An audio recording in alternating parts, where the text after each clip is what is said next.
Recently, Teen Challenge's Springboard Home for Youth in Crisis had the opportunity to do town halls for parents in Pima County, Arizona. In these town halls, we were asked to share our Stay Sharp program, our drug education, awareness, and prevention program, with parents. We used our DVD presentation as well as Springboard students to help share their stories with everyone on how they started their journey into drug addiction and how they got out. To say it was powerful would be an understatement. Parents were shocked to hear how young these girls were when they started using alcohol and drugs, smoking weed, popping pills. What I want to share with you today, though, is the most powerful part of the presentation that we did. It's from the girls saying, "What I wish my parents had known or done." My name is Tori Ferrari, and I'm the Center Director for Teen Challenge of Arizona's Springboard Home for Youth in Crisis. Some of the young ladies in our program shared with these parents what they wish their parents had known or done that may have changed whether or not they got involved in drugs in the first place, or maybe had an opportunity to get off of them much sooner. The first thing is, they wish their parents had invaded their space. For example, Facebook, Instagram, Pinterest, phone texting, etc., all of those things. Each one of these young ladies at Springboard wishes that their parents had known what was really happening behind the scenes. If my parents had done this, they'd say, well, they would have seen that I was living a totally double life. In fact, most of them actually have 2 Facebook pages. They have the parent-friendly one, and then they have the one that all their friends are on. If you're friends with your child on Facebook, and you notice that none of their friends happen to be friends on that page, chances are pretty good they have a second one and you need to check it out. Find out what text messages are they getting, what text messages are they sending, what kind of calls are they getting, when are they getting those phone calls. Each one of the young ladies in this program was sharing with parents how much they wish their parents had been involved. So that's the first thing. The second thing was, one of our young ladies said, I wish my parents, once they found out that I was using drugs, would have given me stronger consequences and kept on me about it. Now this young lady, her parents found out that she was using and smoking weed. And at first they threw a fit. They grounded her. She'd be done being grounded. She'd go out and do it again. Then when she kept using and using and using, eventually the parents would say things like, well, at least she's just smoking weed, and she's not doing anything harder. Well, the fact is that she was using cocaine and heroin and meth, but her parents didn't know that. So the idea that at least my kid is only smoking weed, we can't have that approach to it. The fact is, marijuana is not harmless. It is a gateway drug.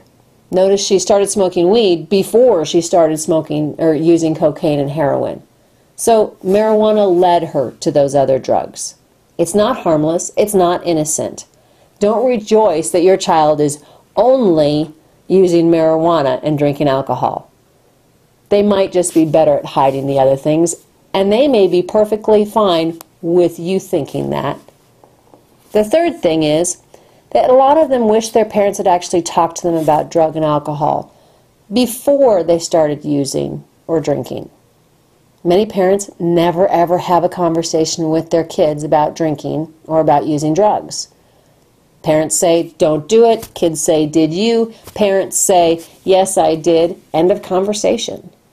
You need to have some very candid conversations with your kids. Fact is, schools aren't providing the education anymore. We provide Stay Sharp whenever possible in any school that we can possibly provide it in. But the fact is that it's not the school's ultimate responsibility anyway. It's the parents' responsibility to have that conversation with their kids. Parents seem to think that their kids will never be the ones that get involved in drinking or using drugs.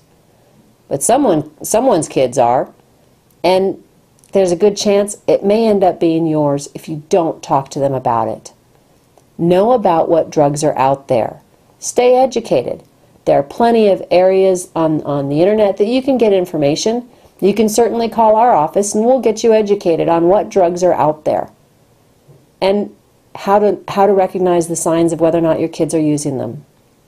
Be honest with your kids about the risks of using alcohol or drugs. Educate them. Don't just try to scare them.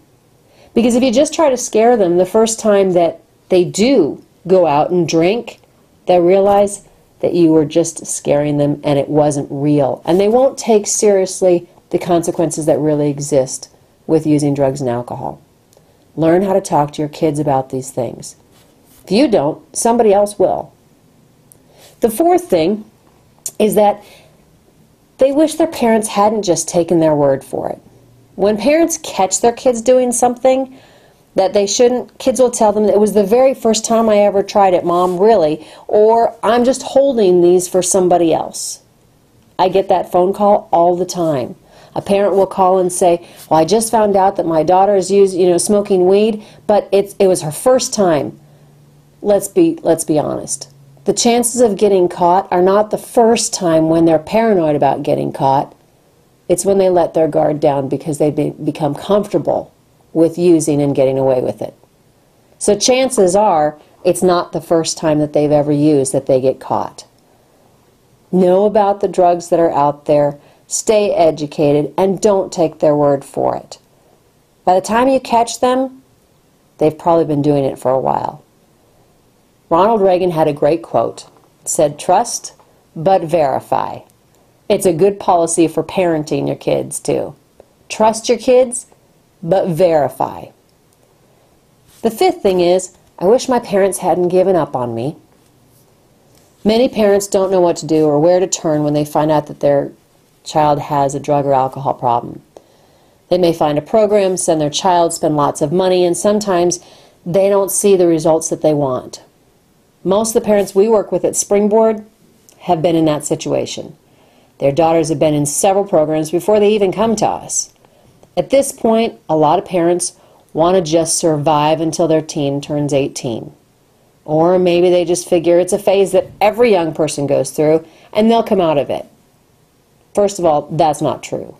Not every teen uses drugs in the first place, and there's no proof that those who do get over it and grow up.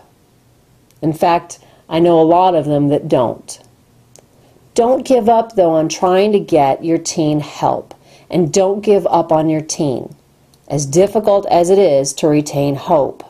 This doesn't mean that you should enable them to continue what they're doing or feel sorry for them that they're going through such difficulties. No, instead you need to be willing for them to not like you very much as you try to get the best help possible for them that you can. Eventually, they're going to thank you for never giving up on them. Number 6, and I hear this a lot, I wish my parents had said no.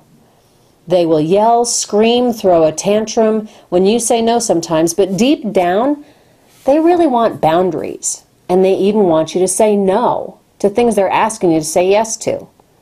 Saying no is not just about whatever it is they're asking. It's about you knowing enough about what they're doing, who they're doing it with, and where they're doing it. That brings you to the best decision for them, which sometimes is no. Remember, we're not our kids' friends except on Facebook, and we can't be afraid of making the tough parent decisions. That's what we're here for. Saying no is sometimes saying I love you to your kids.